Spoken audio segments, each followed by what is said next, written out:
በስመ አብ ወወልድ ወመንፈስ ቅዱስ አሐዱ አምላክ።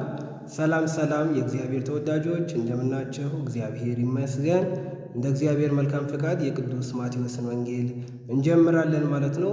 ወንጌሉን ከመጀመራችን በፊት ቅዱስ ማቴዎስ ማን ነው፣ የት ነበር የሚለውን ማወቅ ተገቢ ስለሆነ ስለ ቅዱስ ማቴዎስ ሕይወት ባጭሩ እንመለከታለን ዛሬ። ቀጥለን ደግሞ የቅዱስ ማቴዎስ ወንጌል ምዕራፍ 1 እስከ ምዕራፍ 28 እስከ መጨረሻው እግዚአብሔር በረዳን መጠን አባቶቻችን በሚነግሩን መጠን እየተወያየን እንሄዳለን ማለት ነው። ዛሬ ግን ቅዱስ ማቴዎስ ማን ነው የሚለውን በአጭር ደቂቃ እንመልከት።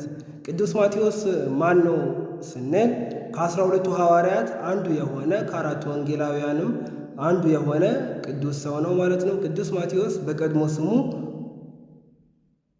ሌዊ ይባላል። ማቴዎስ ብሎ የጠራው ክብር ይግባውና ጌታችን አምላካችን መድኃኒታችን ኢየሱስ ክርስቶስ ነው። ማቴዎስ ማለት የአምላክ ስጦታ ማለት ነው። የቅዱስ ማቴዎስ የአባቱ ስም ዲቁ ወይም እልፍዮስ ይባላል። እናቱ ደግሞ ካሮቲያስ ትባላለች ማለት ነው። ይህ ሰው ቅዱስ ማቴዎስ ማለት ነው በገሊላ አውራጃ ቅፍርናሆም በምትባል ቦታ ላይ በመንግስት ቦታ ላይ ተቀጥሮ በቀራጭነት ይሰራ ነበረ። ክርስቶስ ለአገልግሎት በዚያ ሲያልፍ ጠርቶት ተከተለኝ አለው። ቅዱስ ማቴዎስም ተከተለው። ዛሬም እኔና እናንተን እግዚአብሔር በተለያየ ቦታ ላይ በትምህርት ቦታ ላይ፣ በሥራ ቦታ ላይ፣ በመንግስት በተለያዩ ወንበር ስልጣኖች ላይ ወይም ደግሞ በሕይወት ጎዳና ላይ እግዚአብሔር አምላክ ይጠራናል። ኑ ተከተሉኝ፣ ኑ ወደ ሕይወት ተመለሱ እያለ ይጠራናል። እንደ ቅዱስ ማቴዎስ እንድንመለስ እግዚአብሔር ይርዳል።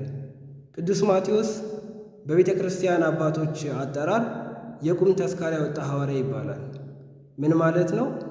በቁሙ ደግሶ ነዳያንን ድሃዎችን መግቦ ክርስቶስን የተከተለ ሐዋርያ ነው። ቅዱስ ማቴዎስ ሀገረ ስብከቱን በምናይበት ጊዜ በመጀመሪያ በምድረ ፍልስጤም ከ10 እስከ 15 ዓመት አስተምሯል። ቀጥሎ ወደ ኢትዮጵያ እንዲሁም ወደ ህንድ ብዙ የዓለም ሀገራትን ዞሮ የክርስቶስን ወንጌል አስተምሯል።